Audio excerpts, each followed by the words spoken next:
अकोला जिल्ह्यात 60 वर्षीय वृद्धानं चिमुकलीवरती अत्याचार केले। शेजारच्या 60 वर्षीय वृद्धानं 10 वर्षीय मुलीवर अत्याचार केलेले आहेत। अकोला जिल्ह्यातल्या पातूर तालुक्यातल्या चांदणी गावातली ही घटना आहे। पीडित मुलीचे आई-वडील शेतात गेले होते की तो मुलीवर अत्याचार करायचा। वृद्धानं चिमुकलीला 4 ते 5 दिवस अत्याचार केल्याचं समोर आलंय। भयभीत मुलीने आई-वडिलांना सगळा प्रकार काल सांगितला आणि त्यानंतर हे प्रकरण उघडकीला आलंय।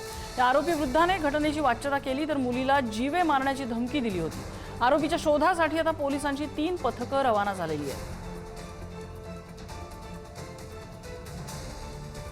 राज्यामध्ये वारंवार अशा प्रकारच्या घटना घडताना दिसतात। पुण्यामध्ये काल रात्री आजोबाकडून नातीवर अत्याचाराचा प्रयत्न झाला आणि इकडे अकोल्यामध्ये पातूरमधल्या चांदणी गावामध्ये शेजारच्या वृद्ध व्यक्तीनं एका 10 वर्षाच्या मुलीवर अत्याचार केलेले आहेत। नसरापूरमध्येही असाच प्रकार घडलेला होता। वृद्ध व्यक्तीने अगदी लहान मुलीवरती अत्याचार केले आणि त्यानंतर तिची हत्या केलेली होती। राज्यात वारंवार अशा घटना समोर येत आहेत। अशा घटनांमध्ये वाढ झालेली आहे आणि नेमकं हे असं का होतंय याचंच कारण आपण समजून घेणार आहोत। आपल्यासोबत आहेत मानसोपचार तज्ञ डॉक्टर सुषमा भोसले। डॉक्टर सुषमा, वृद्धांकडून लहान मुलांवरती स्त्रियांवरती होणारे हे अत्याचार ही काय विकृती आहे? कुठून जन्म घेते ही विकृती? खरं तर ही अत्यंत गंभीर अशी मानसिक विकृती आहे। आपल्याला फक्त ती शारीरिक गरज असं नाही म्हणता येणार, तर ती मानसिक आणि भावनिक गंभीर विकृती आहे।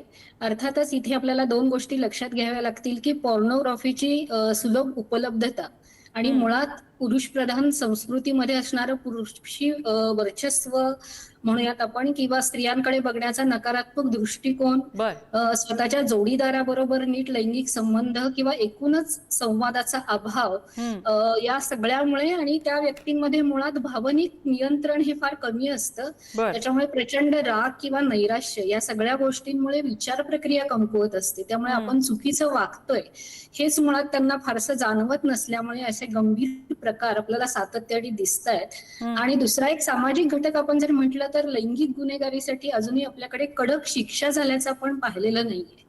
आणि मग ही जी व्यक्ती विकृत आहे तिला असं वाटतं की यात काही चुकीचंच नाहीये। मुळात ज्या व्यक्तीचं लैंगिक शोषण होतं तिलाही आनंद मिळतो। शिक्षा कठोर करून ह्या विकृती थांबतील का?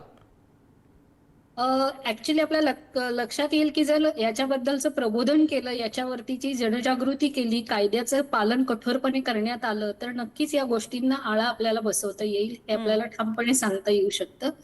कारण अवेअरनेस, हा जाणीव जागृतता ही एक विकृती आहे, त्याला उपचारांची गरज आहे। कारण या व्यक्तींची आधीही काही असे घटना नक्कीच घडलेल्या असतील आणि घरातल्यांनी त्याच्याकडे किंवा समाजाने दुर्लक्ष केलेलं असेल, तर या विकृत गोष्टींवरती उपचार होणं सुद्धा तितकंच गरजेचं आहे आणि मानसिक उपचारांची गरज त्यासाठी खूप गरजेची आहे। त्यामुळे ह्या घटना अशा लक्षात आल्यानंतर, कारण मुळात हे चुकतं हे त्यांना वाटत नसल्यामुळे, कारण भावनिक नियमन नसल्यामुळे त्यांच्यामध्ये की हे काही चुकीचं नाहीच आहे आणि पीडितेलाही आनंद मिळतो, किंवा लैंगिक गोष्टींच्या बाबतीत काही चुकीच्या समजुती असल्यामुळे की सहज या सगळ्याच बाबतीत तुम्ही म्हणताय तसं जनजागृती होणं गरजेचं आहे आणि शिक्षेचा धाक असणं मुळात गरजेचं आहे। डॉक्टर सुषमा, धन्यवाद तुम्ही केलेल्या विश्लेषणाबद्दल।